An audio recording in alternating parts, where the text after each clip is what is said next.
घरे जड़े पुओ पिला नथिले किंता कष्ट। हेलो सांग मैंने नमस्कार, मुझे गाँव बहु ममिता।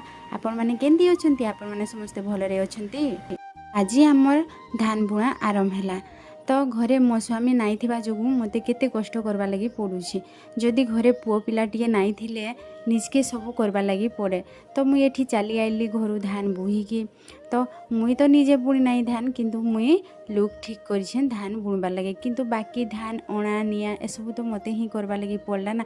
करबा लगी भी पड़वा कहीं सबू काम आजिकल दुनिया रे शिखी थिबार कथा। खाली जड़े स्वामी कि जड़े पुरुष को आशा भरसा कले नाई हुए। सी भी तो बहुत कष्ट करि थाए ना, घरर काम बाहर काम सबू से माने भी करि थान। तो आमे भी तांके कॉर्पोरेट करवा दरकार। तो हेतिर लगी मुई भावली कि मोर स्वामी आसबार आगु मुई ए बुणा बुणी कामटा लुक लगे कि सबू सारी देथिबार कथा बोली भावली। धान बुणी सारला परे आमे चली आसलु आम खाइबार लगी।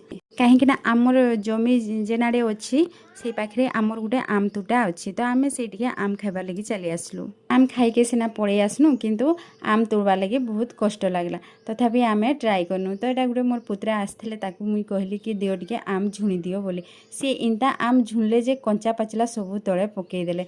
तो आम खाइबार चक्कर रे बहुत सारा आम नष्ट हो गला।